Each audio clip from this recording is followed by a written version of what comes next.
Now बच्चे let us discuss mRNA. अब mRNA that is your messenger RNA, ये concept जो था that was first given by Jacob and Manner in the year 1961. This is only for your knowledge. इसमें basically क्या है कि आपके पास एक डीएनए होगा and that DNA has the code and ribosomes is the place where the protein has to be synthesized. एक चीज याद रखना कि जैसे mitochondria is the power house of the cell, same way से ribosome is the site where the proteins have to be synthesized. अब ये जो मैसेज है वो मैसेज डीएनए से राइबोसोम्स में कैसे आता है, कौन से प्रोटीन सिंथेसाइज करने, उस प्रोसेस को हमने ट्रांसलेशन बोलते हैं. दैट मीन्स हमारे पास जो डीएनए मैसेज कोड कर रहा है वो कोड करके आपको प्रोटीन्स बना के दे रहा है, उस प्रोसेस को ट्रांसलेशन बोल देते हैं. और ये कैरी कौन करता है या इसका आइडिया किसने दिया था, that was given by Jacob and MANET. और उसने इसी चीज़ को एक्सप्लेन किया था दैट हमारे पास मैसेंजर आरएनए आता है. दैट मीन्स ये हेल्प आउट क्या करता है कि which helps in transferring the information that is from the DNA to the ribosomes. अब हमारे पास मैसेंजर आरएनए जो होती है वो सिंथेसाइज कहाँ पे हो रही है, डीएनए के ऊपर हो रही है. अब इस प्रोसेस को थोड़े ध्यान से समझना कि इसमें हो क्या रहा है. mRNA is actually synthesized on DNA. अब हमारे पास डीएनए है, डीएनए का स्ट्रक्चर आप लोगों ने पहले कर लिया, मैंने करवा भी दिया था क्लास में. तो डीएनए का स्ट्रक्चर में हमारे पास क्या होता है, it is a double stranded helix. ठीक है, डबल स्ट्रैंडेड हेलिक्स है वो खुल जाती है, उसकी दो जो पार्ट्स हैं वो खुल जाते हैं. उसमें से हमने बच्चे कौन सा वाला एंड लेना है, 3' से लेके 5' वाला. अब 3' से लेके 5' वाली स्ट्रैंड हमने ले ली है. सपोज बच्चे उसके ऊपर नाइट्रोजन बेसिस कौन कौन से हैं, A T C A G T A T C G. This is simply I have just randomly written कि ये सपोज आपके पास उसमें नाइट्रोजन बेसिस जो है ये 3' 5' एंड वाली प्राइम पे या स्ट्रैंड के ऊपर प्रेजेंट है. हमने इस डीएनए से अपना आरएनए जो है वो सिंथेसाइज करना है. सपोज वो जो आरएनए सिंथेसाइज हो रही है वो आपकी ये सेकेंड वाली स्ट्रैंड है.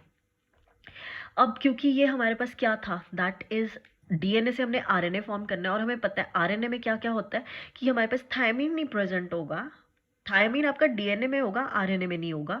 तो जो आपके पास थायमीन की जगह पे लगेगा दैट इज योर एडेनिन. ठीक है, क्योंकि हमारे पास आरएनए में क्या होती है, आपके पास एडेनिन और यूरेसिल प्रेजेंट होती है. तो ए के कॉरेस्पॉन्डिंगली मीन्स उसने कॉम्प्लीमेंट्री बेस किसके साथ फॉर्म किया, ये नाइट्रोजन बेसिस थे. इसके कॉरेस्पॉन्डिंगली जो हमारे पास फॉर्म हो रहे हैं, ए के साथ हमारे पास क्या फॉर्म हो रहा है, यू. थायमीन के साथ क्या आ रहा है, एडेनिन.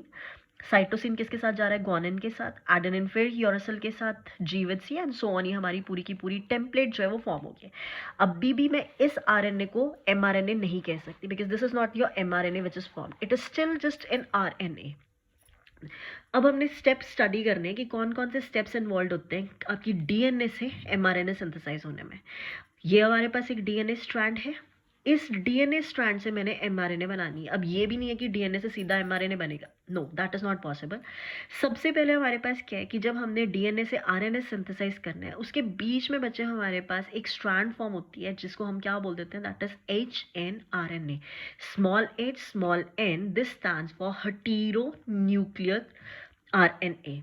अब ये जो हमारे पास है ये इसमें सारी इंफॉर्मेशन होगी जो डीएनए के पास थी, वही इंफॉर्मेशन इसके पास होगी. सिर्फ डिफरेंस हमारे पास क्या आ रहा है कि यहाँ पे बच्चे हमारे पास कोडिंग पार्ट्स होते हैं और नॉन कोडिंग पार्ट्स होते हैं. आई टेल यू कि क्या इन दोनों में डिफरेंस होता है. कोड करने का क्या मतलब होता है कि किसी चीज़ को इन्फॉर्मेशन देना, और नॉन कोड उसका कोई फायदा नहीं होता. मैं आपको कोई कोड दे देती हूँ, आपने उस कोड को क्रैक करना है, that means that is useful to you people. Otherwise non coding वाले का कोई फायदा नहीं होता. तो सेम वे से हमारे पास ये मैंने दोबारा उसको बनाया कि वो डीएनए से मैंने HRNA बनाया, HNRNA which is your hetero nuclear RNA. That means हमारे पास वहाँ पे ये जो कोडिंग और नॉन कोडिंग पार्ट है उसको हम यूक्रोमैटिन एंड हेटेरोक्रोमैटिन बोल देते हैं. मीन्स हमारे पास एक जैसा नहीं है मटेरियल, हमारे पास वहाँ पे दो डिफरेंट टाइप्स के मटेरियल्स जो है वो पड़े हुए हैं. तो उसमें से जो बच्चे कोडिंग वाला पार्ट होता है उसको मैंने क्या नाम दे दिया, that is called as exons. And non coding वाले पार्ट को मैंने क्या नाम दे दिया, that is called as your introns. अब ट्रांसलेशन के लिए, प्रोटीन सिंथेसिस के लिए सिंथेसाइज करना है. अगर आपके पास कोड है तो आप उसको क्रैक कर सकते हो कि सपोज आपको कुछ प्रॉब्लम है उसके लिए आप कॉरेस्पॉन्डिंगली मेडिसिन ले सकते हो. नॉन कोडिंग वाली चीज़ का कोई फायदा नहीं कि आप कुछ और खाते रहोगे, उससे आपको कोई फर्क नहीं पड़ रहा. That means that makes no sense. Same way से अगर मेरे को प्रोटीन सिंथेसाइज करना है तो मेरे को ये जो एक्सॉन्स हैं that is important, and introns which is the non coding part, इसमें कोई वो नहीं है. Means that is the non coding part, this is not required for the mRNA synthesis. अब बेसिकली हम क्या कहते हैं कि ये जो मेरे पास जो डीएनए से हेटेरो न्यूक्लियर आरएनए बनाता। इसमें सपोज बच्चे आपके पास ये जो बना है HNRNA, उसमें आपके पास ये ब्लैक ब्लैक वाला दिखाया आपको, ये जो ब्लैक वाले हैं these are your introns which are your non coding parts. E1 2 3 4 5 ये आपके पास क्या है, एग्जॉन्स हैं। ये आपके ऊपर है, आपने जितने बनाने हैं आप बना लो, ऐसा कुछ नहीं है कि मैंने 5 बनाया तो आपने 5 ही बनाने हैं, ठीक है। दैट डिपेंड्स कि आपके पास कितनी लेंथ की चेन जो है वो फॉर्म हो रही है। नेक्स्ट अब हमारे पास क्या है, क्योंकि मेरे को नॉन कोडिंग वाला पार्ट चाहिए नहीं है, नॉन कोडिंग वाला पार्ट ने प्रोटीन्स को सिंथेसाइज नहीं करना, so what will happen is हमने endonuclease, you will be learning this enzyme that is endonuclease enzyme. ये एंजाइम क्या करेगा, आप कि इस जो HNRNA है इसको छोटे छोटे पार्ट्स में ब्रेक कर देगा। अब ये नहीं है कि एक्सॉन्स जो आपके पास है उसको अलग कर देगा, इंट्रॉन्स जो है वो आपको अलग कर देगा। ये नहीं कि जो एक्सॉन है उसको भी छोटे पार्ट्स में डिवाइड करना, नहीं। एक अगर मैंने एक्सॉन को E1 लिखा है, E1 अलग हो जाएगा, ये वाला इंट्रॉन अलग हो जाएगा, ये E2 अलग हो जाएगा, ये इंट्रॉन अलग हो जाएगा, एंड सो ऑन। इस प्रोसेस को बच्चे आपने नाम याद करना है, that is called as your splicing. That means endonuclease हमारे पास क्या है, एंजाइम्स हैं, वो क्या कर रहे हैं, आपके इस न्यूक्लियोटाइड चेन को ब्रेक डाउन कर रहा है। तो हमारे पास ये डिफरेंट पार्ट्स में स्प्लिट अप हो गया, ये मैंने वो दिखा दिया। This is only for your convenience कि मैंने आपके ये एक्सॉन्स 5 लिखे थे, इंट्रॉन्स 4 लिखे थे, मैंने वैसे ही एक्सॉन्स 5 बनाए, इंट्रॉन्स जो ब्लैक वाले हैं वो 4 ही बनाए। अब हमने क्या करना है, क्योंकि मेरे इंट्रॉन्स क्या थे, नॉन कोडिंग पार्ट्स हैं, ये मुझे नहीं चाहिए, ये निकल जाएंगे। बचा के आपके पास E1 E2 E3 E4 and E5, ये हमारे एक्सॉन्स हैं। बट मुझे तो ये एक चाहिए पूरे के पूरे, मतलब ये हर एक्सॉन जो है अब क्या करेगा, इसको मैंने ज्वाइन करवा देना। ज्वाइन कैसे करवाएंगे, दैट इज बाय लाइगेसेस। ये एक एंजाइम है जिसमें से सिर्फ एक्सॉन्स जो है वो आपके ज्वाइन कर जाएंगे, इंट्रॉन्स जो है वो निकल जाएगा। दैट मीन्स कोडिंग पार्ट्स जो है हमने लाइगेट कर दिए। एक्सॉन्स को अटैच कर दिया, मैंने अटैच कर दिया, दैट इज 1 2 3 4 5। अभी भी बच्चे ये जो आपका बना है, this is not your mRNA। अब तो सिर्फ मैंने एक्सॉन्स जो है वो लिए।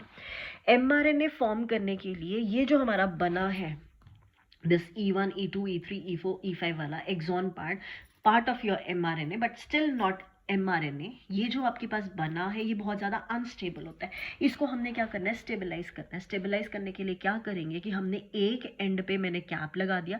कैप कौन से वाले एंड पे लगेगा, 5' एंड पे कैप लगेगा, एंड 3' एंड पे आपके पास जो है वो टेल लग जाएगी। अब ये 5' 3' कहाँ से आया था, मेरे पास ये DNA था, इसमें ये 3' एंड था, इससे ये 5' एंड था। 3' के ऑपोजिट हमेशा 5' आएगा, 5' के ऑपोजिट हमेशा क्या आ जाएगा, 3'। वही चीज़ हमने यहाँ पे की है।